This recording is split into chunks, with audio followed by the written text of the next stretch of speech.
మన ప్రభువును రక్షకుడైన యేసుక్రీస్తు పరిశుద్ధ కలిగిన నామములో ఈ ఆరాధనకు కూడా వచ్చిన మీ అందరికీ నా యొక్క హృదయపూర్వకమైన వందనాలండి. అందరికి వందనాలు. దేవుడు మిమ్మల్ని దీవించునుగాక. పరిశుద్ధ గ్రంథముల నుండి ఈ పూట ఒక అద్భుతమైన వర్తమానాన్ని ఈ పూట మనం విందాం. అందరూ బైబిల్ ఉన్నవారు బైబిల్ తెరిచి పరిశుద్ధ గ్రంథముల నుండి కీర్తనల గ్రంథం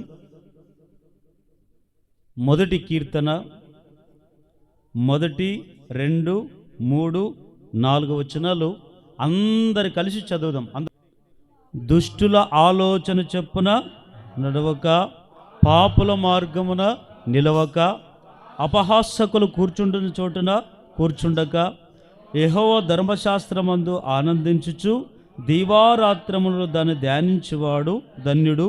అతడు నీటి కాలువల యోరన నాటబడినదై ఆకువాడక తన కాలమందు ఫలమిచ్చు చెట్టు వలె నుండును. అతడు చేయునదంతయు సఫలమగును. దుష్టులు అలాగునుండక గాలి చెదరగొట్టు పొట్టువలె వందురు. కాబట్టి న్యాయ విమర్శలో దుష్టులను, నీతిమంతుల సభలో పాపులను నిలవరు. నీతిమంతుల మార్గము యెహోవాకు తెలియను, దుష్టుల మార్గము నాశనమునకు నడుపును. చాలు సరే, మంచిది వినండి. ఇక్కడ దావీదు ఈ మొదటి కీర్తన రాశాడు. ఏమని రాశాడు? ఆయన అనేక కీర్తనలు రాశాడు. అన్ని కీర్తనలు ఒక రకంగా ఉంటే ఈ మొదటి కీర్తనలో మాత్రము ఒకే మాటలను చెప్పేశాడు. కొన్ని కీర్తనల్లో కొన్ని బాధకరంగా రాశాడు, కొన్ని కీర్తనలు దేవుడు చేసిన మేలుల గురించి రాశాడు, కొన్ని కీర్తనలు ఇంకా ఆయన పడిన ఇబ్బందుల గురించి రాశాడు. అయితే ఇక్కడ ఈ కీర్తన ఒక డిఫరెంట్గా మనం చూస్తాం. ఏమని ఆ కీర్తనలు రాశాడు ఆ దావీదు గారంటే, ఇక్కడ ఇద్దరు మనుషులను తన మనసులో ఉంచుకొని ఇద్దరు గురించి రచించాడు. ఏమని రాశాడు అంటే, దుష్టుల ఆలోచన చొప్పున నడవద్దు. ఎవరికి చెప్పాడు? పాపుల మార్గమున నిలవద్దు. ఎవరికి చెప్పాడు? అపహాసకులు కూర్చుండిన చోటున కూర్చుండొద్దు. ఈ మాట ఎవరికి చెప్పాడు అంటే, ఈ లోకములో ఆత్మీయులు ఉన్నారు, లోకములో తినుము త్రాగుము సుఖింతమని లోకపాశల్లో పడిపోయేవాళ్ళు ఉన్నారు. అయితే ఇది ఎవరికి చెప్పాడు తెలుసా? చెడిపోయేవాళ్ళ గురించి కాదు, లేదా తాగుతూ తుళ్ళుతూ లోకములో పడిపోయేటువంటి వారి గురించి కాదు ఈ మాట చెప్పింది. ఎవరికి చెప్పాడు తెలుసా? ఎవరైతే ఆత్మీయతలు ఎదగాలనుకుంటున్నారో, ఎవరైతే దేవుని నమ్ముకొని బాప్తిసం పొంది రక్షణ పొంది ఏమండి నిత్య జీవం కొరకు ఎదురు చూస్తూ నీతిమంతులుగా బ్రతకాలనుకుంటున్నారో వారికే ఈ మాట చెప్పాడు. నీతిమంతులు ఉన్నారు, రెండవది దుష్టులు ఉన్నారు. అయితే ఇక్కడ మనం రెండు మాటలు మనం చూస్తాం. ఆనందించుచు దీవారాత్రం వద్ద ధ్యానించేవాడు ధన్యుడు. ఈ వ్యక్తి ఎట్లుంటాడంట? నీటి కాలువల యోర నాటబడినదై ఆకువాడక తన కాలమందు ఫలమిచ్చు చెట్టు వలె ఉంటారు. ఎవరు తెలుసా? నీతిమంతులుగా బ్రతకాలనుకునేవాడు ఆకువాడక తన కాలమందు ఫలమిచ్చు చెట్టు వలె ఉంటాడంట. కానీ దుష్టులు అనబడిన వారు ఉన్నారు. ఈ దుష్టులు ఎట్లాంటోళ్ళు? దుష్టులు అలాగునుండక గాలికి చెదరగొట్టు పొట్టు వలె ఉంటారు. అయితే ఇక్కడ రెండు మాటలు మీకు చెప్తాను. ఒకరేమో చెట్టు, ఇంకొకరేమో పొట్టు. పూట అంశం పేరేమిటంటే, ఫలించే చెట్టువా, ఎగిరిపోయే పొట్టువా? చెప్పండి, అందరూ చెప్పండి. ఈ సంఘం గురించి చాలాసార్లు మనము సంవత్సరాల నుంచి మనం చెప్పుకుంటూ వస్తున్నాం కదా. సంఘములో ఫలించే చెట్టుల వలె ఉంటున్నామా, లేదా ఎగిరిపోయే పొట్టు వలె ఉంటున్నామా అనేది ఒకటి మనం నిర్ణయించుకోవాలి. ఇక్కడ చెట్టును గురించి చెప్పాడు, పొట్టును గురించి చెప్పాడు. ఈ పూట ఈ రెండు రకాల కోణాల్లో మనము ఈ వాక్యాన్ని నేర్చుకుందాం. అసలు చెట్టుకున్నంత విలువ పొట్టుకుంటుందా? ఉండదు. ఎందుకు ఉండదు? ఎవరైనా ఇంటి ముందు చెట్టు తెచ్చి నాటుకుంటారు, ఎందుకొరకు? అది మనకి బాగా పెరిగి నీడివ్వాలి, దాని కింద మనము నీడలో జీవించాలనే ఆశతోనే చెట్టును మెత్తుకుంటున్నావు, చెట్టును నాటుకుంటున్నావు. ఎవరైనా పొట్టును తెచ్చి నాటుకుంటారా? నీవు ఎన్ని మూళ్ళు పొట్టు నాటినా, ఎన్ని మూళ్ళు పొట్టేసినా అది గాలి వచ్చినప్పుడు ఏమైపోతుంది? పొట్టు చల్లచి ఎక్కడికి పోతుంది దానికి తెలీదు. అందుకనే నీతిమంతులు అనబడిన వారు ఎట్లుంటారంటే వారు ఫలించి చెట్టు వలె ఉంటారంట. కానీ దుష్టులు అట్లుండరు. ఈ దుష్టులు ఎట్లుంటారంటే పొట్టు వలె, అంటే ఎగిరిపోయే పొట్టు. పొట్టు ఎంతసేపు ఉన్నది ఎగిరిపోవడమే దానికి తెలుసు, కానీ ఏమండి ఆ చెట్టు వలె ఇది స్వభావం కలిగి ఉండదంట. అయితే యేసుక్రీస్తు వారి లోకంలో ఉన్నప్పుడు ఒక ఉపమానం చెప్పాడు.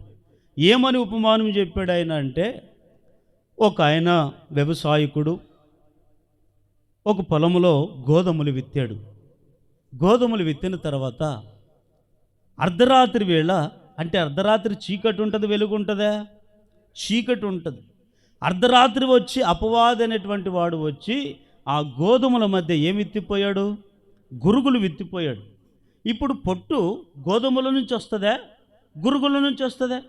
గోధుమలో ఎంతసేపున దానికి పైన పొట్టున్న దాంట్లో ఉండే గట్టితనాన్ని మనం గట్టి విత్తనం మనకి అవసరమవుతుంది. కానీ ఈ గురుగు అట్లా కాదు, దాని లోపల ఖాళీ స్వభావమే, బయట చూడ్డానికి మాత్రం అందంగా కనబడుతుంది. ఈరోజు చాలామంది సంఘాల్లో కూడా ఎట్లున్నారు తెలుసా? చెట్టు వలె లేరు, ఎగిరిపోయే పొట్టు వలె ఉన్నారు. అందుకే యేసుక్రీస్తు వారు ఆ పొలంలో ఒక గోధుమలు విత్తుకుంటున్నటువంటి ఉపమానం ఏం చెప్పాడయ్య అంటే, ఒక ఆయన కష్టపడి కన్నీళ్లు గార్చి ఆ పొలంకులో దున్ని, ఏమండి ఎరువేసి నీరు గట్టి ఎంతో కష్టపడి గోధుమల పంట విత్తుకున్నాడు. విత్తన వ్యక్తికి తెలీదు శత్రువు వచ్చి ఏది గురుగులు విత్తాడని. అందరూ రాత్రిపూట ఎవరు మేలుకొని ఉంటారండి? పడుకొని ఉన్నారు. పడుకున్న వెంటనే అర్ధరాత్రి వేళ వచ్చి ఈ అపవాది అనేవాడు వచ్చి మరి గోధుమల మధ్య ఏమి విత్తాడు? గురుగులు విత్తిపోయాడు. ఈ వ్యవసాయకుడు అనేవాడు ఒక ఉంటాడు, పని మనిషి ఉంటాడు. ఆ వ్యక్తి వెళ్ళి రోజు పొలాన్ని వెళ్ళి చూసుకుంటూ వస్తే ఈయన చూశాడు, రై మా యజమానుడు విత్తింది గోధుమలు అని. అప్పుడు వచ్చి ఆ యజమానుని అడుగుతాడు, యజమానుడా నీవేమో కష్టపడి గోధుమలు విత్తుకున్నావయ్యా, మరి ఈ గురుగులు ఎవరు విత్తారు? నీవేమన్నా విత్తావా అంటే ఆ యజమానుడు అంటాడు, లేదులే నేనైతే విత్తలేదు. మరి ఎవరు విత్తారంటే, ఇది శత్రువు చేసిన పని, అపవాది చేసిన పని. అయితే అప్పుడు ఆయన అంటాడు, సరే సరే పెరికే అన్నాడా?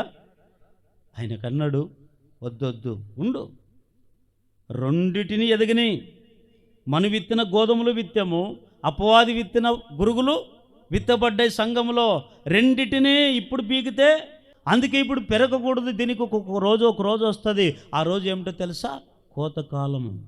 ఆ కోతకాలం వరకు మీరు రెండిటిని ఎదగని ఎన్ని రోజులు ఎదుగుతుంది? ఎదగని అని చెప్పాడు. ఒక రోజు వచ్చింది. ఏ సమయము? ఏ రోజు? కోతకాలం అనేది ఒక రోజు వచ్చిందండి. పరిపక్వం చెందింది. గోధుమలు నిండుగా పండాయి, వాటి మధ్య గురుగులు కూడా పండాయి. అప్పుడు ఈ యజమానుడు వచ్చి ఆ రెండింటిని కోసారండి. కోసిన తర్వాత కోసకాలం మరి ఏం చేయమంటావు? ఏమి లేదు, గోధుమలు నల్ల కోసి కొట్టులో మీరు నింపండి. మరి గురుగులను ఏం చేయమంటావు? ఈ గురుగులు నల్ల కట్టుకట్టి కాల్చి పడేయండి. అంటే దీని అర్థం ఏమిటంటే, దీని సాదృశ్యం ఏమిటంటే, పొట్టు ఎంతసేపు ఉన్నది, ఇప్పుడు కళకళ ఆడినా ఆఖరికి దాని స్థిరమైన స్థానం ఎక్కడ తెలుసా? కాల్చబడి స్థలంలోకి వెళ్ళాల్సిందే. ఒక గోధుమలాగా ఉండేటువంటి ఆ గోధుమ పంట మాత్రమే కొట్టులో ధాన్యంగా, కొట్టు అంటే పరలోక రాజ్యానికి సాదృశ్యం. ఆ పరలోకం అనే కొట్టులోకి చేరుస్తాడు గోధుమ లాంటి వాళ్ళు మాత్రమే. ఎవరైతే గురుగుల్లాగా ఇంకా సంఘములో ఉంటూ గాలికి చెదరగొట్టే పొట్టు వల్ల ఎవరైతే ఉంటున్నారో అలాంటి వాళ్ళంతా ఎక్కడికి కాల్ చేస్తాడు తెలుసా? అగ్నిగుండం అనే అగ్నిగుండంలో పడేస్తుంది, రెండవ మరణం. అయితే నేను ఈ పూట మీకు చెప్పే మాట ఏమిటంటే, మనం ఫలించే చెట్ల వలె మనం ఉండాలి, కానీ ఎగిరిపోయే పొట్టు వలె ఉండకూడదు. ఎందుకంటే చెట్టుకున్నంత విలువ పొట్టుకు లేదు.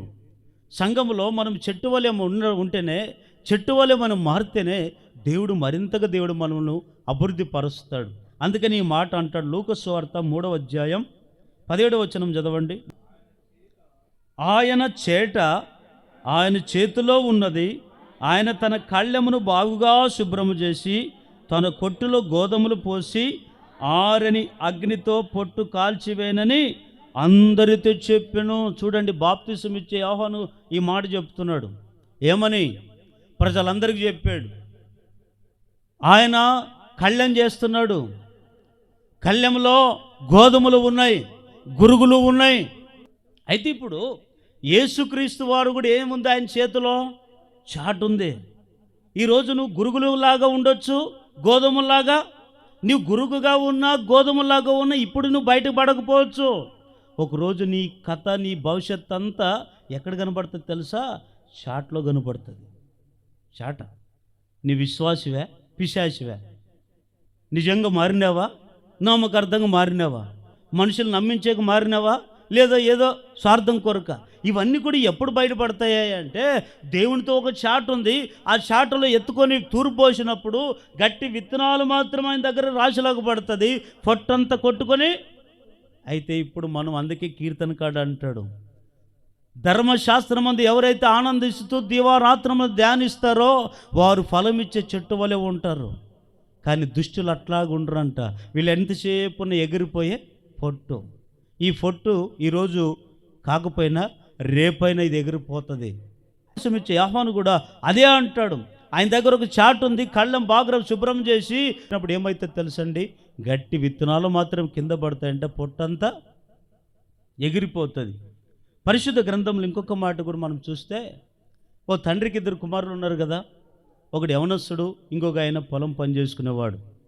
ఈ తప్పిపోయిన కుమారుడు గురించి చాలాసార్లు మీరు విన్నారు. తప్పిపోయిన కుమారుడు ఏమన్నాడు తండ్రి దగ్గరికి వచ్చి, నాయనా నాకు కావలసిన ఆస్తి నాకు ఇస్తే నా బతికేది నేను బతుకుతానన్నాడు. కానీ తండ్రిగా ఆ దినాల్లో అనింటాడు. ఏమని అనింటాడు? నేను నీకు పెళ్ళిలే పిల్లిలే ఇంకా ఏం లేదు కదా, నీకు వివాహం కూడా చేయలేదు కదా మేము, అప్పుడే ఆస్తి ఎందుకు? ఒకరోజు నేను ఇస్తానులే అనింటాడు. అవన్నీ మాటలు కూడా రాయబడలేదు అక్కడ. అనింటాడు, తల్లిదండ్రులకు అనింటారు. అయినా ఈయన బాధ ఏమిటంటే, లేదు నా ఆస్తి నాకు ఇచ్చి, నా ఆస్తి నాకు పంచిపెట్టు అన్నాడు. మొత్తానికి సర్లే, అప్పటికన్నీ ఇవ్వాల్సింది ఇప్పటికన్నీ ఇవ్వాల్సిందని ఆస్తి ఇచ్చేసాడండి. ఆ తప్పిపోయిన కుమారుడు ఏం చేశాడు తెలుసండి? ఆస్తి అంతా అమ్మి డబ్బంతా తీసుకొని ఏమండి ఇంక తండ్రిని ఇంటిని వదిలి దేశాంతరం వెళ్ళిపోయారు. ఎందుకొరకు వెళ్ళిపోయాడు? బాగుపడదామనే, లేదా వ్యాపారం చేసుకుందామనే, అందరికంటే ఇంకా ఆత్మీయంగా ఎదగదామనే వెళ్ళాడా? ఆ డబ్బంతా ఏం చేశాడు తెలుసా? దుర్వ్యాపారం చేశాడు. ఇష్టానుసారంగా తిన్నాడు, ఇష్టానుసారంగా తాగాడు. తను ఎట్లా బ్రతకాలనుకుంటే అట్లా బ్రతికాడు. డబ్బున్నంత వరకు అన్నదమ్ములు కండ్లకు కనపడలేదు, డబ్బున్నంత వరకు తల్లిదండ్రులు కండ్లకు కనపడలేదు, డబ్బున్నంత వరకు ఎవరూ ఆయన కళ్ళకు కనపడలేదు. డబ్బు ఎంతసేపు ఉంటుంది? కూర్చొని తింటే ఏమంటారు కదా, కూర్చొని తింటే కొండైనా జరుగుతుందంట. మరి ఎంతసేపు ఉంటుంది? ఎన్ని లక్షలున్నా, ఎంత వేసుకున్నా, ఎన్ని పెట్టుకున్నా ఒకరోజు అది అయిపోక తప్పదు. మొత్తం అయిపోయింది, డబ్బంతా అయిపోతే అప్పుడు ఏం చేశాడు తెలుసండి? ఇంకా ఆఖరికి ఆ దేశం కరువు వచ్చింది. కరువు వస్తే నీళ్ళు లేవు, ఆ కరువులో సరైన ఆహారం దొరకట్లేదు. ఆఖరికి తప్పిపోయిన కుమారుడు ఒక పందులు కాసేవాని దగ్గరికి వెళితే, పందులకి ఏం పెట్టారు ఆ దినాల్లో చెప్పండి? పందులు ఏం తిండి బతికాయి ఆ దినాల్లో? ఈ దినాల్లో కూడా పందులకు జంతువులకి ఏం పెడతారు? ఈ మనుషులు తింటారా, పొట్టు జంతువులు తింటాయా? కదా, పొట్టు పందులు తినే పొట్టు తింటుంటే ఈ తప్పిపోయిన కుమారుడు వెళ్ళి ఆకలి తట్టుకోలేక అలమటిస్తూ, ఎవరైనా దగ్గరికి చేర్చుకోక, ఎవరైనా ప్రేమించుకోకున్నప్పుడు, ఎవరైనా చేద తీర్చుకోకున్నప్పుడు ఏమండి ఈయన వెళ్ళాడు. వెళ్ళి ఏం చేశాడు తెలుసా? పందులు తిని పొట్టు తిని కడుపు నింపుకున్నాడంట. దినాల్లో రాయబడిందా లేదా? ఎప్పుడైతే పొట్టు తిన్నాడో పొట్టు ఆయనకి కడుపు నిండా కడుపు నింపలేదు, పొట్టు ఆయన్ని నెమ్మదిపరచలేదు, పొట్టు ఆయన్ని సమాధానం ఇవ్వలేదు, పొట్టు ఆయనకి ఏమండి సంతోషం ఇవ్వలేదు. పొట్టు తిన్నాడు కానీ అప్పుడు అనుకున్నాడు, బుద్ధి వచ్చింది పొట్టు తిన్నప్పుడు. ఏమనుకున్నాడు? మనిషి కాబట్టి అన్నం తిని బతకాల, ఇదిగో నా తండ్రికి నేను దేవునికి విరోధంగా పాపం చేశాను, ఇదిగో ఇక్కడ ఉంటే నేను చచ్చిపోతానని చెప్పి మనసు మార్చుకొని ఆ పొట్టు తినే ఆ స్థితిలో నుంచి తండ్రి ఇంటికి వచ్చాడండి. తండ్రి ఇంటికి వస్తున్న కుమారుని చూసి పరిగెత్తుకొని వెళ్ళి హత్తుకొని మెడ మీద ముద్దు పెట్టుకొని అప్పుడు ఏం చేశాడు? తండ్రి ఇంటికి వచ్చినప్పుడు, రే నువ్వు పందుల్లో పొట్టు తినొచ్చావో నీకు అదే గతి, పొట్టే తిను అన్నాడా? తండ్రి ఇంట్లో రాజభోగం అండి. ఏం తినాలనుకుంటాడో అది పెట్టాడు. వధించి భోజనం సిద్ధపరిచి కడుపు నిండా ఆహారం పెట్టాడు. నా కుమారుడు ఎన్నేండ్లయిందో ఈ బిర్యానీ తినక, నా కుమారుడు ఎన్నేండ్లయిందో ఈ ఆహారం తినక, ఎన్నేండ్లయిందో ఈ యొక్క మాంసం తినక. తన కుమారునికి ఏం కావాలో, ఏం తినేవాడు ఇవన్నీ కూడా తండ్రికి తెలుసు. కానీ కుమారుడు ఏమనుకున్నాడు? తండ్రి రాజభవనములో ఆయన ఊరేగింపాలని తండ్రి ఆలోచన చేస్తే కుమారుడు ఏం ఆలోచన చేశాడు? నాకు రాజభాగం వద్దు, పందులు తినే పొట్టే. చూడండి, ఈరోజు కూడా చాలామంది కూడా ఎంతసేపు ఉన్న దేవుడు మనం రాజరికంలో నడిపించాలనుకుంటాడు, రాజవంశములో. తండ్రి ఏమనుకున్నాడు? ఈడు నా దగ్గర ఉంటే రాజరికం, నా తర్వాత ఈడే కదా తండ్రి అట్లాంటి ఆలోచన చేస్తే కుమారుడికి ఆవేశం ఎక్కువ కదా. ఆవేశం ఎక్కువ, కొంతమందికి ఆలోచన తక్కువ. దేవుడు ఎదిగించేంత వరకు ఉండరు, దేవుడికి వస్తా వారిని అభివృద్ధి చేద్దామనేంత వరకు ఉండరు, దేవుడు ఇంకా వారిని స్వస్థపరుద్దామన్నంత వరకు ఉండరు, లోబడి ఉండరు. త్వరగా మనకి ఇప్పుడు ఎట్లయిపోయింది? ఫాస్ట్ ఫుడ్, అప్పటిదప్పుడే రెడీమేడ్. స్వస్థతలు కూడా ఎట్లా జరగాల? స్వస్థతలు కూడా ఎట్లా కావాలా? ఓం భీం ఫట్ ఫట్ అని లోపల లేచి తిరుగులాడాల. అట్లయితే మనం ఏమనుకో, అబ్బో దేవుడు బలి చేశాడు అంటామా లేదా? దేవుడు ఎప్పుడే కానీ ఎవరిని ఎట్లా స్వస్థపరచాలో, ఎవరిని ఎప్పుడు బాగు చేయాలో, ఎవరిని ఏ మార్గంలో నడిపించాలో మనకంటే ముఖ్యంగా దేవునికి తెలుసు. ఆ రాజరికంలో పెట్టాలని తండ్రి ఆశిస్తే ఈయన ఏం చేశాడు తెలుసండి? పందులు తినే పొట్టు స్థితికి వెళ్ళాడండి. ఆ పొట్టు తిన్నాక అనుకున్నాడు, ఇది నా జీవితము కాదు, నా జీవితము, నానున్న స్థితి ఇది కాదు, నా స్థితి వేరే, నా స్థితి అక్కడ, నా తండ్రి ఇంట్లో. అక్కడుంటే నాకు ఏ కొదవ ఉండదు, బట్టలు కొదవ ఉండదు, ఆహారం కొదవ ఉండదు, సమృద్ధిగా దేవుడు నా తండ్రి ఇంట్లో దొరుకుతుందని చెప్పి మనసు మార్చుకొని బుద్ధి తెచ్చుకొని అప్పుడు వచ్చాడండి. అప్పుడు తప్పిపోయిన కుమారుడు తండ్రి చేర్చుకొని ఘన సన్మానించాడు. అయితే అంశంలోకి నేను వెళుతా. ఈరోజు సంఘములో కూడా నీవు నేను ఎలా ఉన్నాం? ఎగిరిపోయే పొట్టుల వలె మనం ఉంటున్నామా? ఫలించే చెట్ల వలె మనం ఉంటున్నామా? ఒకసారి ఆలోచించండి. చెట్లు అంటే ఎవరు? మనమే. పొట్టు అంటే ఎవరు? చెట్టు అంటే ఎవరు? చెట్లకు ఎవరికి పోల్చబడింది బైబిల్లో? మనకే. పొట్టు కూడా ఎవరికి పోల్చబడింది? మనకే. అందుకని కీర్తనకాడు అంటాడు, దివారాత్రములు ధ్యానించేవాడు ధన్యుడు, అతడు ఎట్టుంటాడు? తన కాలమందు ఫలించి చెట్టు వలె ఉంటాడు. నీ కాలం అనేది ఒకటి ఉంది.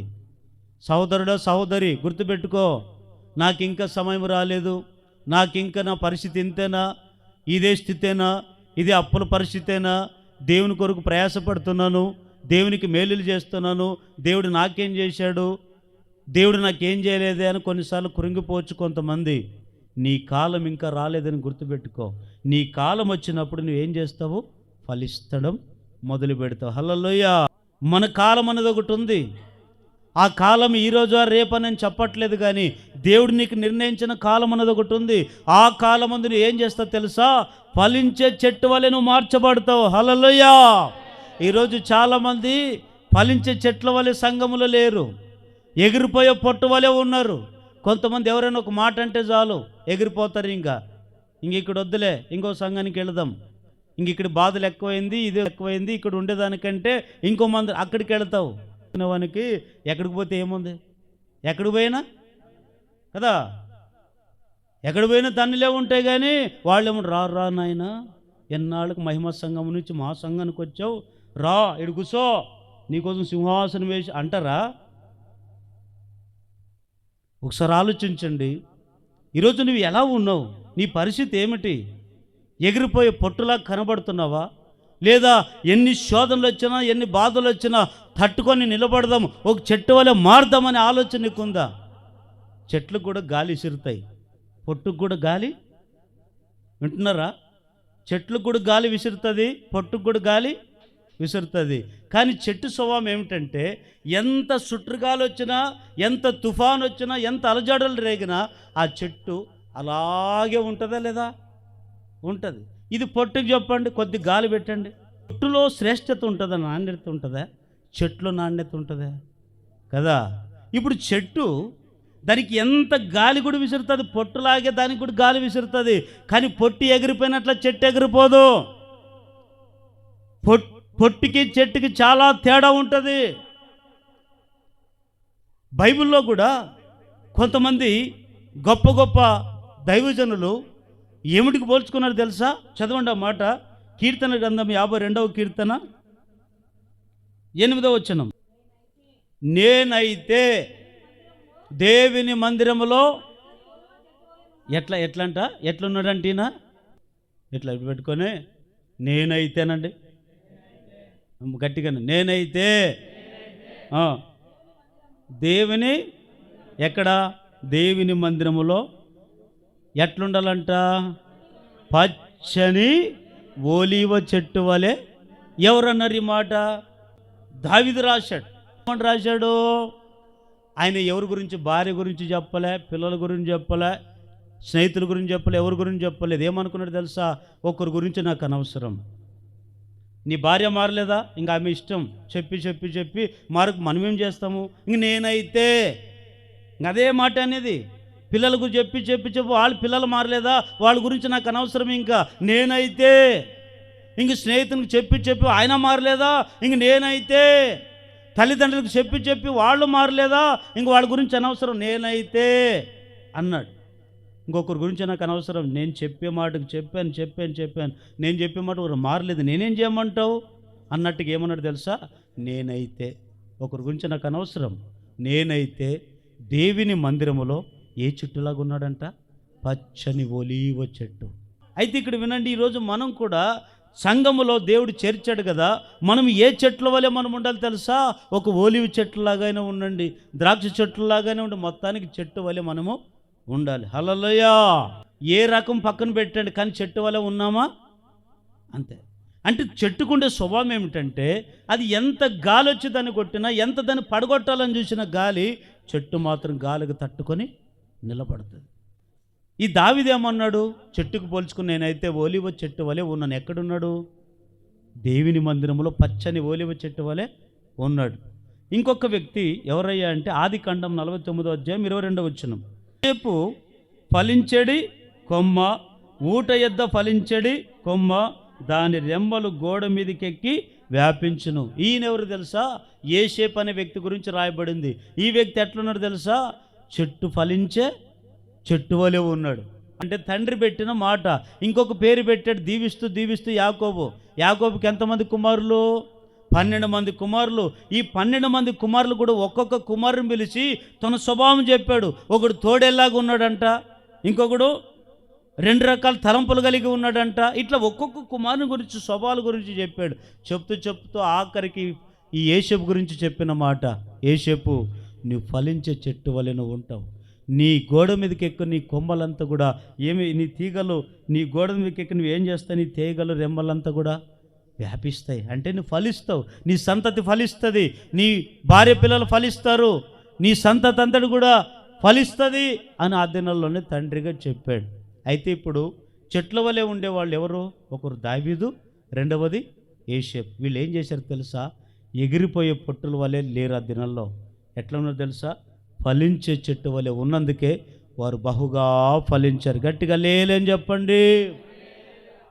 ఫలించే చెట్టు వలె ఉన్నామా? ఎగిరిపోయే పొట్టు వలె ఉన్నామా?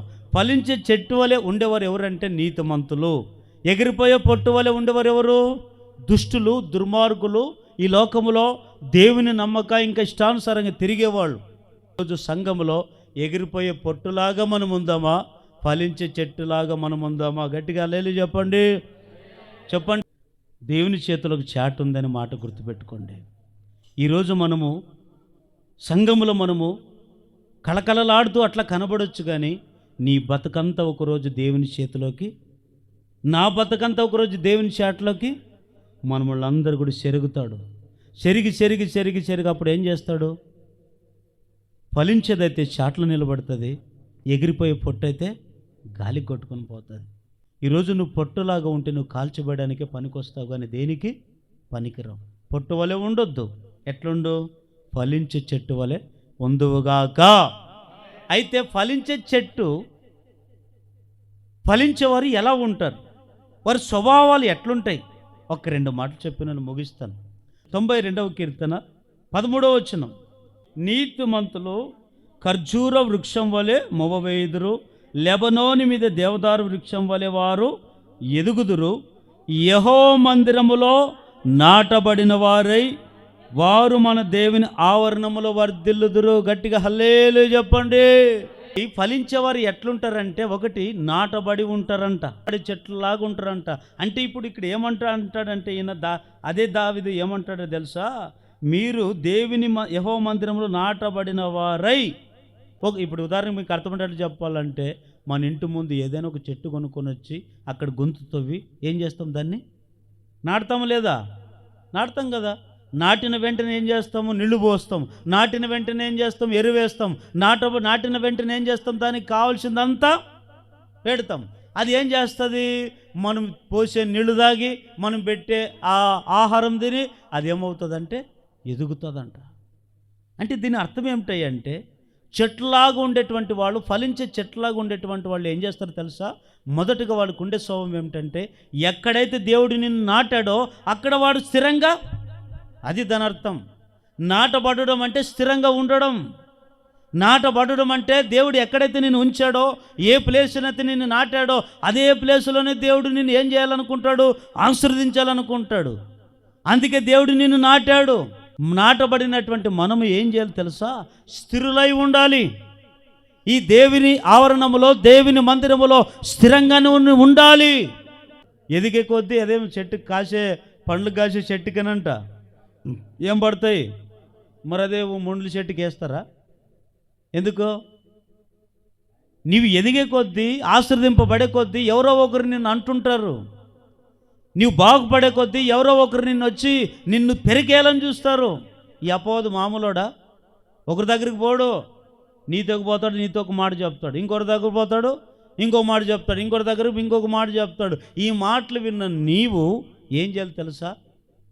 దేవుడు ఎవరైనా ఏమన్నాను, దేవుడు నన్ను ఇక్కడ నాటాడు. దేవుడు ఇక్కడ నన్ను నాటాడు. ఈ సంఘములో నన్ను నాటాడు. నాటబడిన నేను స్థిరంగా ఉండాలనేది ఒక ఆ నిరీక్షణ మనకు ఉన్నట్లయితే ఏమండి, నీవు ఫలిస్తావు. ఫలించి నూరంతలుగా నువ్వు ఫలించదువుగాక. అయితే ఈరోజు చాలామంది దేవుడు తెచ్చి నాటుతూ ఉంటే నువ్వేం చేస్తున్నావు? పొట్టువలే ఎగిరిపోతున్నావు. దేవుడు తెచ్చి ఎక్కడో చెడిపోయిన నిన్ను, పతనమవుతున్న నిన్ను, నాశనం అయిపోతున్న నిన్ను దేవుడు వెదికి రక్షించి సేవకుని నీ దగ్గరకు పంపించి నీ కొరకు కన్నీళ్ళు విడిచి ప్రార్థన చేసి నిన్ను ఎక్కడో చెడిపోయి పతనం అవుతున్న నిన్ను తీసుకొని వచ్చి ఈ మందిరములో, ఈ సంఘములో నాటుతూ ఉంటే ఈరోజు నాటబడి నేను స్థిరంగా ఉండాలి, కానీ నీవు ఎగిరిపోకూడదు. ఈరోజు ఎగిరిపోతున్నారు. ఎందుకు? ఇది చెట్ల వలె ఉండేదైతే ఏ సమస్య వచ్చినా తట్టుకొని స్థిరంగా నిలబడేది. కానీ చెట్టు కాదు, అది పొట్టు. ఎవరు ఏం చెప్తే ఆ మాట ప్రకారం నడుచుకునేది. దీనికి ఒక స్థిరమైన ఆలోచన ఉండదు. కొంతమందికి స్థిరమైన బుద్ధి ఉండదు. ఎవరు ఏం చెప్తే ఆ మాటలు నమ్మడమే. ఈ దావీదు అదే అంటాడు, నేను యెహోవా మందిరములో నాటబడి ఉన్నాను. ఆఖరికి నాటబడిన నేను దేవుడు నన్ను వర్ధిల్లింపజేస్తాడు. దేవుడు నాటాలనుకుంటే ఎక్కడ నేను నాటొచ్చు, అక్కడ నాటబడితే నీకు క్షేమం లేదనే దేవుడు నిన్ను ఇక్కడ తీసుకుని వచ్చి నాటాడు. హల్లెలూయా చెప్పండి గట్టిగా. ఇర్మియా గ్రంథం 17వ అధ్యాయం 7-8 వచనం. యెహోవాను నమ్ముకున్నవాడు ధన్యుడు, యెహోవానికి ఆశ్రయముగా ఉండును. వాడు జలముల యొద్ద నాటబడిన చెట్టు వలె ఉండును. అది కాలవలు ఓరను దాని వేళ్ళు తన్నును. వెట్ట కలిగినను దానికి భయపడదు. దాని ఆక పచ్చగా నుండును. వర్షము లేని సంవత్సరమున చింతనొందుదు, కాపు మానదు. గట్టిగా హల్లెలూయా అని చెప్పండి. 2 చేతులు ఎత్తి గట్టిగా అందరూ హల్లెలూయా. ఇక్కడ ఈయన ఏమంటాడు తెలుసా? అతడు ఎట్లున్నాడంట? ఎట్లున్నాడు? జలముల యొద్ద నాటబడిన చెట్లు. ఈ మాట బాగా వినండి. ఎక్కడ నాటాడు? జలముల యొద్ద. జలములు అంటే నీళ్ళు. ఒక చెట్టు నాటాల్సింది ఎక్కడ నాటుతాడు దేవుడు తెలుసా? నీళ్ళున్న చోట, వర్షం లేని చోట, ఆరిన నేల చోట కొన్నిసార్లు దేవుడు మనం నాటుతుంటాడు. ఎందుకు జలముల యొద్ద దేవుడు నాటుతాడంటే ఆ చెట్టుని, అది చెట్టు నాటబడిన చోట నీళ్ళు ఉండాలి. నీళ్ళకి దేనికి సాదృశ్యము చెప్పండి? నీళ్ళు దేనికి సాదృశ్యము? వాక్యానికి సాదృశ్యం. ఈ వాక్యం ఎక్కడైతే సత్యమైన వాక్యం ఉందో, ఎక్కడైతే సత్యమైన సంఘంగా కట్టబడుతుందో, ఎక్కడైతే సత్యమైన సువార్త వినబడుతుందో ఆ జలముల యొద్ద తెచ్చి నిన్ను నాటాడు. నీవేమనుకుంటున్నావు? ఈ జలముల యొద్ద నన్ను ముంచేస్తుందేమో, ఇక్కడ ఒక శోధనలాగా నాకు కనబడుతుందని చెప్పి నీవేం చేస్తున్నావు తెలుసా? అక్కడ ఫలించట్లే, ఎక్కడో బురద గుంతలో, బురదలో నీళ్ళు లేని చోట బురద ఉంటుంది. ఒకసారి చూడండి, అంత నీళ్ళు అంతా అయిపోయిన తర్వాత ఏం తెలుస్తుంది? కింద బురదలో ఏం చేస్తుంది? ఆఖరికి అది చెట్టు వాడిపోతుంది లేదా పెరకి వేయబడుతుంది. కానీ ఈ జలముల యొద్ద, వాక్యమనే జలముల యొద్దకు దేవుడు తెచ్చి నిన్ను నన్ను నాటాడు. ఇక్కడ ఏముందో తెలుసా? వాక్యమనే జీవ జలములు ఉన్నాయి. నీవు ఎంత తాగితే అంత ఉంది. నీవు ఎంత కావాలనుకుంటావో, ఎంత ఆత్మీయంగా ఎదగాలనుకుంటావో, ఎంత నీరు తాగాలనుకుంటావో అంత ఆహారము, దాహం ఇక్కడ ఉంది. కానీ తాగవలసిందంత నీవు. కానీ ఈరోజు చాలామంది ఏం చేస్తున్నారంటే, ఏమండి, ఫలించాలనుకోవట్లేదు, స్థిరంగా ఉండాలనుకోవట్లేదు. కొద్దిగా ఏదైనా శోధన వస్తే చాలు, ఏదైనా ఎవరైనా 4 మాటలు అంటే చాలు ఇంకెగిరిపోవాలని చూస్తుంటారండి. అట్లాగా మనం ఉండకూడదు. చెప్పండి, వెట్టంటే ఏమి? వెట్టంటే ఇంక నీవు పురుగు పట్టినప్పుడు, ఏమండి, నీకు కొన్ని ఆపదలు వచ్చినప్పుడు, కష్టాలు కన్నీళ్ళు వచ్చినప్పుడు అంట, నీకు తినడానికి తిండి లేనప్పుడు, కట్టుకోవడానికి బట్టలు లేకపోయినా సరే నీవు జలముల యొద్ద ఉన్నావు కనుక నువ్వు భయపడవు. ఎందుకంటే నా ఎదుట, నా పక్కన ఎవరున్నారు తెలుసా? జీవ జలములు ఇచ్చే యేసయ్య ఉన్నాడు. వాక్యం అనే దాహంతో నేను బ్రతుకుతాను అని ఒక ధైర్యం నీకు ఉంటుందంట. అది వెట్టగలిగిన అది భయపడదంట. అదేం చేస్తుంది? వర్షం లేని సంవత్సరమున అది చింత నొందదంట. ఈరోజు చాలామంది జీవితాల్లో ఎంతసేపున దేవుడు తెచ్చి నాటాడు, మనము నాటబడిన నువ్వు స్థిరంగా ఉండాలి. ఇక్కడే నీకు స్వేచ్ఛ ఉంది. ఇక్కడ నువ్వు పచ్చగా ఉంటావు. పచ్చగా 20 అంతస్తులుగా, 30 అంతస్తులుగా, 60 అంతస్తులుగా, 100 అంతస్తులుగా దేవుడిని నిన్ను ఫలింపజేయాలనుకుంటే నువ్వేం చేస్తావు తెలుసా? ఒక స్థిరమైన మనసు లేక ఎగిరిపోయి పొట్టువలే ఉంటున్నావు. ఈరోజు ఎంతసేపు ఉన్నా ఈ సంఘానికి పోతే ఏం దొరుకుతుంది, ఆ సంఘానికి పోతే ఎవరు ఇస్తారు, ఇది కాదు. అసలు ఈ సంఘంలో దేవుని వాక్యం ఉందా? జీవ జలములు ఉన్నాయా? ఆ వాక్యం నిన్ను బలపరుస్తుంది కదా, ఆ వాక్యం నీ పాదములకు దీపం కదా, అది నిన్ను నడిపిస్తుంది కదా అని ఆలోచన చేయకుండా, దానికి మించింది కాకుండా నువ్వు ఏదో తుచ్చమైన వాటి కొరకు ఇట్లాంటి వాళ్ళు ఉన్నారు. ఇట్లాంటి వాళ్ళు ఎవరు తెలుసా? ఎగిరిపోయే పొట్టు. అది డబ్బు ఇస్తే నిలబడుతుంది, డబ్బు ఇవ్వకపోతే ఎగిరి. పాట పాడేకి ఇస్తే సమయం ఇస్తే నిలుస్తుంది, పాట పాడేకి సమయం ఇవ్వకపోతే అది ఎగిరి. ప్రార్థన చేయడానికి సమయం ఇస్తే అది ఉంటుంది, ప్రార్థన చేయడానికి సమయం ఇవ్వలేకపోతే అది ఎగిరి. ఇదే ఇలా ఎవరో తెలుసా ఇట్లా ఆశించేవారు? ఎగిరిపోయే పొట్టిది. ఇది నిలబడే చెట్టు కాదు. ఇది చెట్టు అయితే నీకు అవకాశం ఉన్నా లేకపోయినా, దేవుడు నీకు మేలు చేసినా మేలు చేయకపోయినా ఒకే కృతజ్ఞత కలిగి ఉంటావు. దేవుడు నన్ను ఎక్కడో చెడిపోయిన నన్ను ఇక్కడ నాటాడు. నేను స్థిరంగా ఉండాలి, ఇక్కడే నేను ఫలించాలి, ఇక్కడే నేను అభివృద్ధి చెందాలి, ఇక్కడే నేను నూరంతలుగా ఫలించాలని ఆశ కలిగి ఉంటుంది. కానీ కొంతమందికి ఘనతలు కోరుకొని, కొంతమంది ఘనపరచకపోతే ఎగిరిపోతారు, సంఘంలో ఉండరు. కొంతమందికి పదవులు ఇవ్వాలి, పదవులు ఇవ్వకపోతే సంఘంలో ఉండరు, ఎగిరిపోతారు. ఇట్లాంటి వాళ్ళు ఏమంటారు తెలుసు? అందుకే దావీదు పోల్చాడు, దుష్టులు అలాగుండక గాలికి చెదిరిగిపోయే పొట్టు వలె వారు ఉంటాడు. ఈరోజు అందుకే పొట్టులాగా మనం ఉండకూడదండి. ఎట్లుండాలి మనము? చెట్ల వలె. చెట్టుకుండే స్వభావం ఏమిటి? ఒకటి, అది స్థిరంగా ఎక్కడైతే యజమానుడు నాటాడో, ఎక్కడైతే జీవజలముల యొద్దని తీసుకొని వచ్చి నేను నాటాడో అక్కడ అంతం వరకు స్థిరంగా చెట్టు నిలబడుతుందంట. సామెతల గ్రంథం 15వ అధ్యాయం 7వ వచనం, జ్ఞానులు పెదవులు తెలివిని వెదజల్లును, బుద్ధిహీనుల మనస్సు ఎట్లంట? జ్ఞానుల పెదవులు వెదజల్లుతున్నాయంట, బుద్ధిహీనుల మనస్సు. కొంతమంది మనసు స్థిరంగా ఉండదు. నాటబడిన వారైతే కదా స్థిరంగా ఉండేది, నాటబడిన వారైతే కదా స్థిరపడేది. ఈ బుద్ధిహీనత కొన్నిసార్లు ఏం చేస్తుందంటే, నేను స్థిరంగా ఉన్నీదు. ఒకటి చేయాలనుకుంటే ఇంకోటి చేస్తావు, ఒకటి మాట్లాడాలనుకుంటే ఇంకోటి మాట్లాడతావు, ఒక దగ్గర ఉండాలనుకుంటున్నావు ఇంకో చోటుకి వెళ్తున్నావు.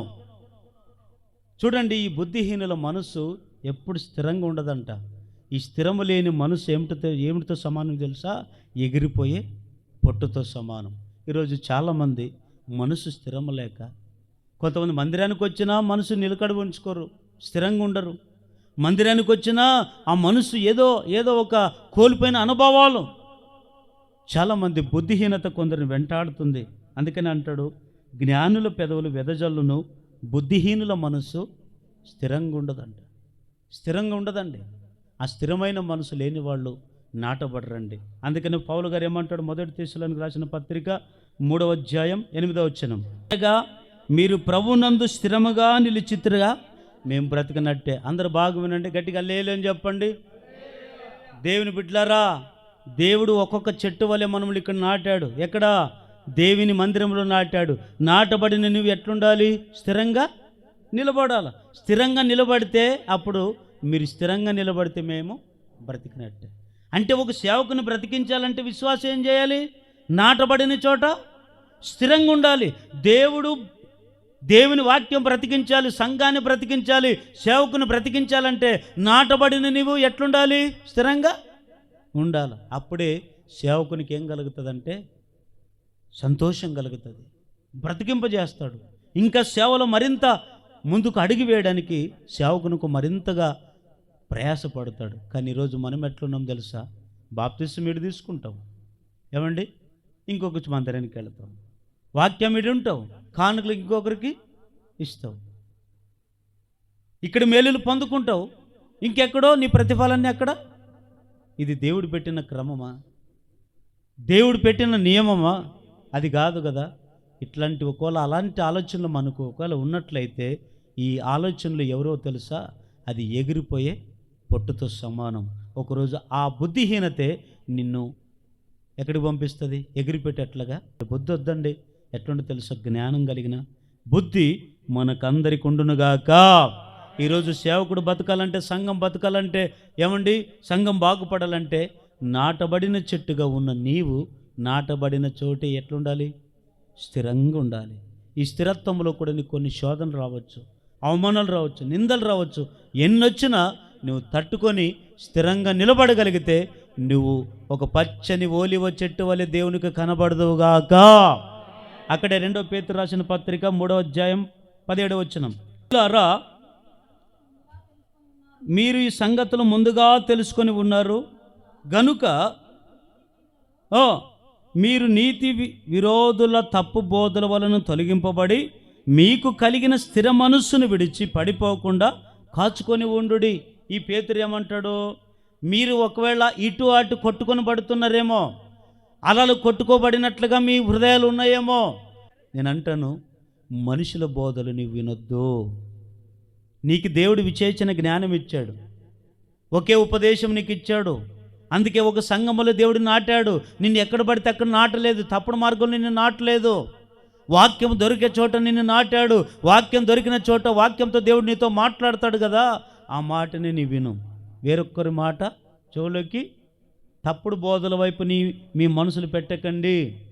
తప్పుడు యొక్క ఆ బోధల వైపు మీ మనసులు హృదయాలు తిప్పకండి. అందుకని కొంతమంది పొట్టువలే వాళ్ళు ఏం చేస్తున్నారో తెలుసు, స్థిరము లేకుండా ఎక్కడో పోతున్నారండి. వారి జీవితాలు వారు నాశనం చేసుకుంటారు. ఆఖరికి కొంతమంది ఈ మధ్యకాలంలో క్రైస్తవంలో వచ్చినటువంటి ఒక ఆశ్చర్యకరమైన మాట ఏమైనా తెలుసా? విశ్వాసంగా నిలబడిన వారే, ప్రార్థన పరులే పడిపోతున్నారు. కాలం ఇది ఎందుకు పడిపోతున్నారంటే తప్పుడు బోధలు వచ్చాయి.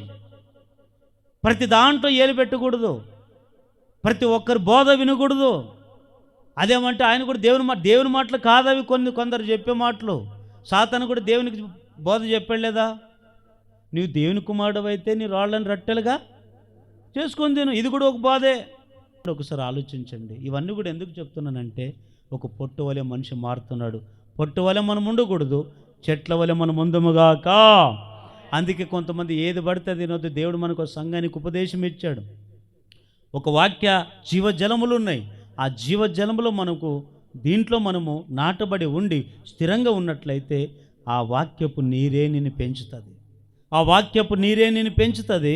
ఒకరోజు జీవవృక్షంలాగా నువ్వు మార్చబడతావు. అప్పుడు నాటబడిన నీవు, స్థిరంగా నిలబడిన నువ్వు ఒక దావీదు వలె, యోసేపు వలె నువ్వు మార్చబడదువుగాక. ఒకటి నాటబడిన చెట్టు ఎట్లుంటుందంట? స్థిరంగా నిలబడతాయి. రెండో మాట చూసుకొని ముగించుకుందాం. మార్కు సువార్త 11వ అధ్యాయంలో ఇక్కడ ఒక మాట వ్రాయబడి ఉంటుంది. చదవండి, ఇది ఒక్క మాట చదువుకోండి, ముగించేస్తాను. ఇక్కడ కొద్దిగా వివరిస్తాను, వినండి. యేసుక్రీస్తుతో పాటు కొంతమంది శిష్యులు వెళ్ళారు. ఆ మార్గంలో వెళుతూ ఉంటే ఒక అంజూరపు చెట్టు యేసు ప్రభు కండ్లకు కనబడింది. ఆ రోడ్డు మార్గంలో వెళుతుంటే రోడ్డు మార్గంలో ఏం కనపడింది? అంజూరపు చెట్టు కనపడింది. అంజూరపు చెట్టు ఎట్లా కనపడింది? యేసయ్య కండ్లకి పచ్చగా కనపడిందంట. బాగా వినాలి ఈ మాట. పచ్చగా కనపడిందంట. పచ్చగా కనపడితే పచ్చదనంలో ఏముండాలా? ఫలాలు ఉండాలి కదా. ఆయన యేసయ్య అనుకున్నాడు, ఇది అంజూరపు పండ్లు కాసే కాలం కాదే, అయినా ఇది పచ్చగా ఉందే, ఈ చెట్లో ఏమైనా పండ్లు దొరుకుతాయేమని దాని దగ్గరికి వెళ్ళి చూస్తే అది కండ్లకు పచ్చగా కనబడుతుంది, కానీ దాంట్లో ఫలాలు లేవు. అప్పుడు ఏమన్నాడు యేసు ప్రభు? ఇప్పుడు చదవండి అన్నమాట. 12వ వచనం, 11వ అధ్యాయం 12వ వచనం. మరునాడు వారు బెతానియా వెళుచుండగా ఆయన ఆకలిగొని ఆకులు గల ఒక అంజూరపు చెట్టు దూరము నుండి చూచి దాని మీద ఏమైనాను దొరుకునేమో అని వచ్చాను. దాని ఎద్దుకు వచ్చి చూడగా ఆకులు తప్ప మరి ఏమీ కనపడలేదు. ఏలైనగా అతడు అంజూరపు పండ్ల కాలము కాదు, అందుకని ఇక మీదట ఎన్నిటికి నీ పండ్లు ఎవరిని తినకుందురు గాక అని చెప్పాను. ఇది ఆయన శిష్యులు వినిరి. చూడండి అందరూ చూడండి, గట్టిగా హల్లెలూయా చెప్పండి. ఇంకొక 5 నిమిషాలు మనం వాక్యాన్ని ముగించుకుందాం. గట్టిగా హల్లెలూయా చెప్పండి. యేసు ప్రభు వారు వచ్చి ఏం చెట్టును చూశాడు?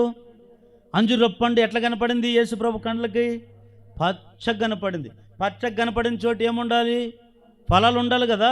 మరి పచ్చగా కనపడుతుంది కానీ దాంట్లో ఫలాలు లేవు. యేసు ప్రభు చూసి అప్పుడు దూరం నుంచి చూసే పచ్చగా కనపడింది, దగ్గర నుంచి వచ్చి చూస్తే అప్పుడు యేసు ప్రభు ఆకలిగా ఉన్నాడు. అప్పటికే ఏమన్నా దొరుకుతుందో పండ్లను తిని కడుపు నింపుకుందాం అనుకునేసరికి పండ్లు ఏమి లేవు, ఫలాలు లేని చెట్టు అన్నాడు. నాశనంగానంటే అదేమైపోయింది? శపించిన ఆ చెట్టు వాడిపోయింది.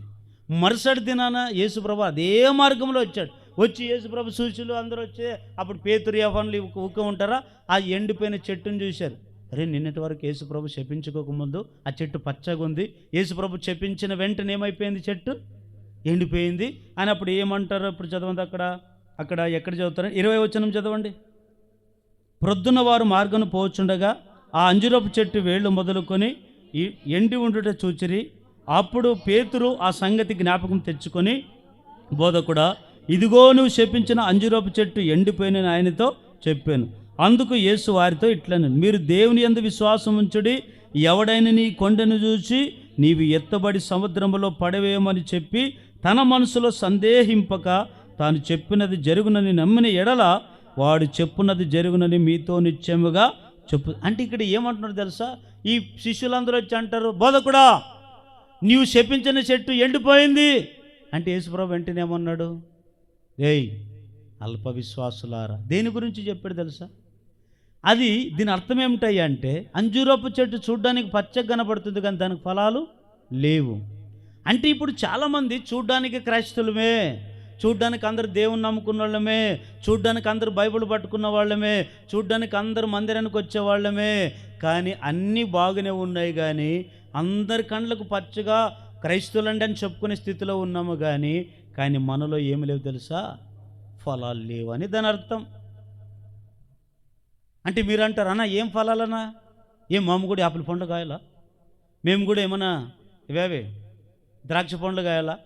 మేము కూడా ఏమన్నా మామిడికాయలు కాయాలా? ఈ ఫలాలు కాదు.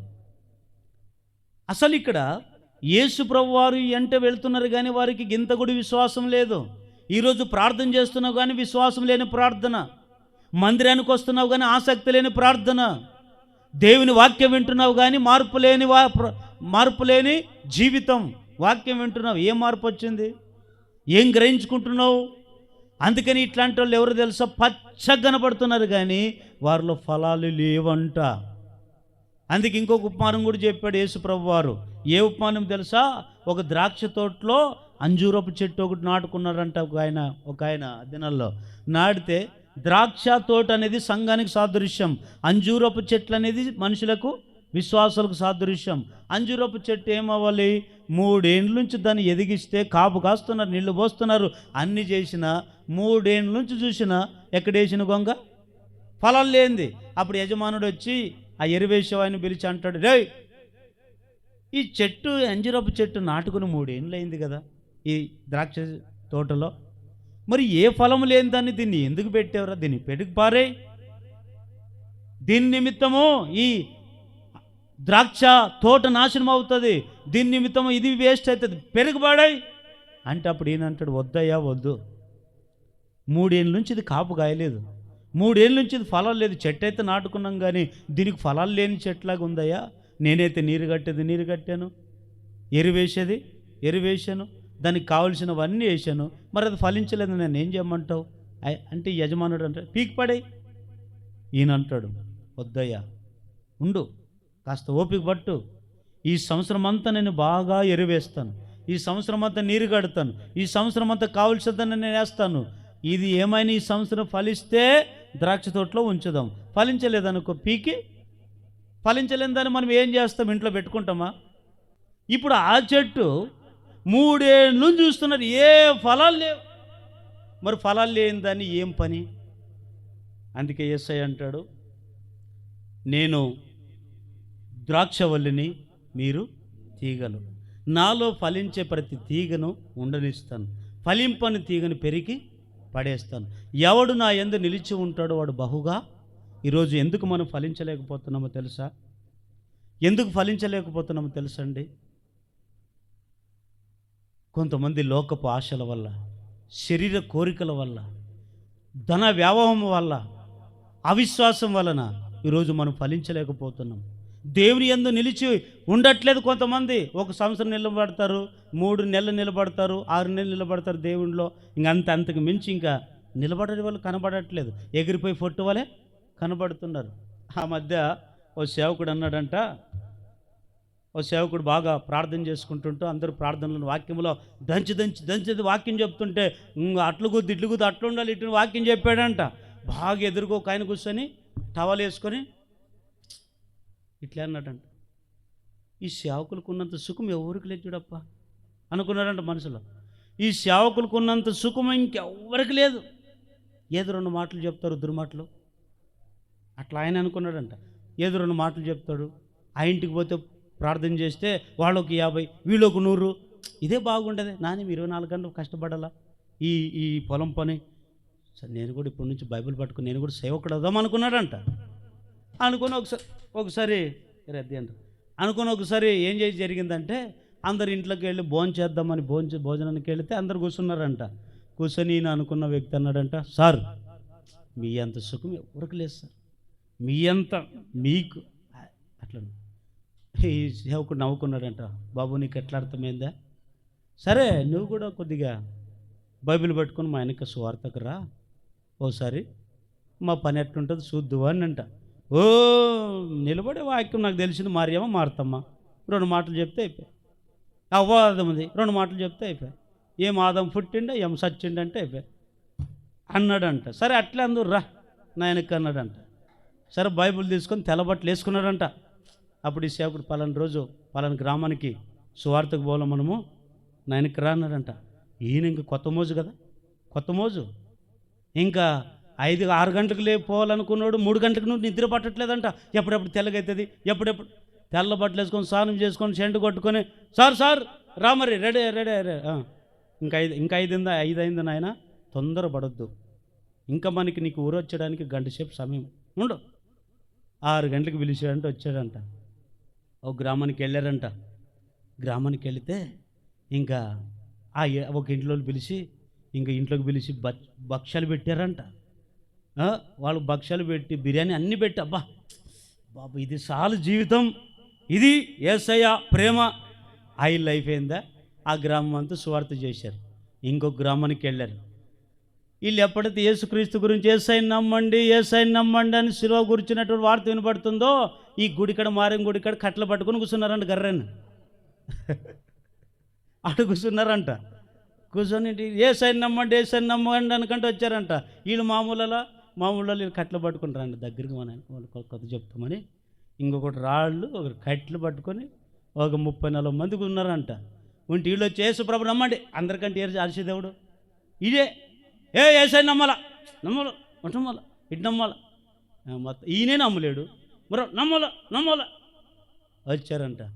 రేయ్ నీ కులి మీద నీదేదని చెప్పి కట్టెలు పట్టుకొని అంటుకొస్తే ఇంక పరుగో అందరికంటే ముందు ఈయన బైబిల్ పాడే చేయి వద్దపో పరిగెత్తుకొని పోతుంటే ఈ సేవకుడు కూడా ఆయనతో పాటు పరిగెత్తుకొని వస్తున్నాడంట. నాయనా ఇప్పుడు ఈ సేవ ఎట్ట అనిపిస్తుంది అన్నాడంట. మీ అంత బాధే వద్దు సార్, మీ అంత నీకంటే ముందు పొలం పని చేసుకుని బతికేది చాలు సార్. ఈ తన్నులు ఎవడు తింటాడు, ఈ బాధలు ఎవడు? మరి సేవ అంటే నాయన ఇట్టుంటుంది నాయన. మరి అప్పుడు ఏం చేశాడంట, ఇంకా అది పరిగెత్తుకొని వచ్చారు కదా, ఇంకా అటు తప్పించుకొని మొత్తానికి వచ్చారు. ఇంకో రోజు ఫోన్ చేశాడంట, అన్నా రా మరి పొదబా, నీకు దండము, నీ సేవకి దండం, నేను ఏదో కూలి పని చేసుకొని బతుకుతాను, ఇదే చాలు అట్లుంటుంది. నేను అంటాను, ఎవడు నా యందు నిలిచి ఉండునో వాడు బహుగా. నిలిచి ఉండడం అంటే నెల కాదు, 2 నెలలు కాదు, 3 నెలలు కాదు, ఏదో మనకు సంతోషం వచ్చినప్పుడు కాదు. కష్టం వచ్చిన, బాధలు వచ్చిన, శ్రమలు వచ్చిన దేవుని కొరకు నిలబడడమే క్రైస్తవుని లక్షణం. ఈరోజు ఎందుకు ఫలించలేకపోతున్నావు తెలుసా? దేవుని యందు నిలిచి ఉండట్లేదు. ఎందుకు ఫలించలేకపోతున్నారు తెలుసా? చెట్ల వలె మార్చబడట్లేదు. మరి దేంట్లో మనం ఫలించాలి? ఈ పండ్లు కాదు, ఏమిట్లో మనం ఫలించాలి? ఎలాంటి ఫలాలు మనం ఇవ్వాలి? అదొక్క రిఫరెన్స్ చదవండి. గలతీయులకు రాసిన పత్రిక 5:22 అయితే ఏ ఫలం ఇది? ఆత్మ ఫలం ఏమనగా, అందరు బాగా వినండి. 1, ఈ ఫలాలు ఎట్లాంటి ఫలాలు ఫలించాలి మనము? 1 ప్రేమలో ఫలించాలి, 2వది సంతోషంలో ఫలించాలి, 3వది సమాధానంలో ఫలించాలి, 4వది దీర్ఘశాంతంలో ఫలించాలి, 5వది దయాళత్వంలో ఫలించాలి, మంచితనంలో ఫలించాలి, విశ్వాసంలో ఫలించాలి, సాత్వికంలో ఫలించాలి, ఆశ నిగ్రహంలో. ఈ 9 రకాల ఫలించేనే క్రైస్తవుని లక్షణం. ఈరోజు నువ్వు ఏమిట్లో ఫలించావు? దేవుడు నిన్ను ఇక్కడ నాటాడు కదా, ఓ చెట్ల వల్ల నిన్ను నాటాడు కదా. ఎందుకు నాటాడు? స్థిరంగా ఉంటావని. ఎందుకు నాటాడు దేవుడు నిన్ను? నీవు ఫలాలు ఇస్తావని. ఈరోజు నువ్వేం చేస్తున్నావు తెలుసా? నాటబడి నువ్వు ఎగిరిపోయి పట్టువలే ఉన్నావు కానీ స్థిరంగా ఉండట్లే. నాటబడిన చెట్టుగా ఉన్నావు కానీ ఫలాలు ఇవ్వట్లే. ఫలాలు అంటే ఏం ఫలాలు తెలుసా?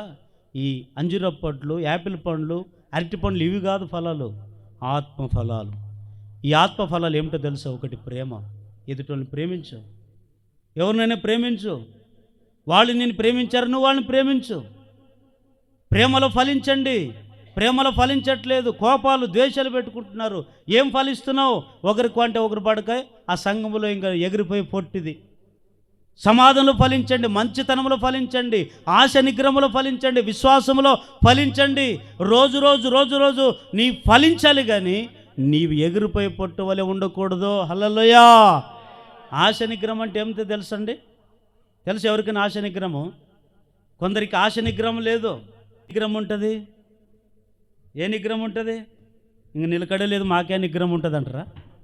కొంతమంది నిగ్రహాలు లేవు, విగ్రహాల్లాగా ఉంటుంటారు. ఇట్లా ఉండొద్దండి. ఈరోజు మన అంశం పేరేమిటి చెప్పండి? మన అంశం పేరేమిటి? ఫలించే చెట్టువా, ఎగిరిపోయే పొట్టువా. దావీదేమన్నాడు? ధర్మశాస్త్రం ముందు ఎవరైతే నిలిచి ఉంటారో వాళ్ళు తన కాలం ముందు ఫలించే చెట్టు వలె ఉంటారు. దుష్టులు ఎట్లుంటారు? ఎగిరిపోయే. అయితే ఈరోజు మనం సంఘములు ఫలించే చెట్ల వలె ఉందముగాక. ఫలించే చెట్టు ఎట్లుంటుందంటే నాటబడిన చోట స్థిరంగా ఉంటుంది. 2వది, నాటబడిన చెట్టు ఏమిస్తుంది? ఫలాలు ఇస్తుంది, ఆత్మ ఫలాలు ఇస్తుంది. అట్టి కృప మనందరికీ దేవుడు దయచేయునుగాక.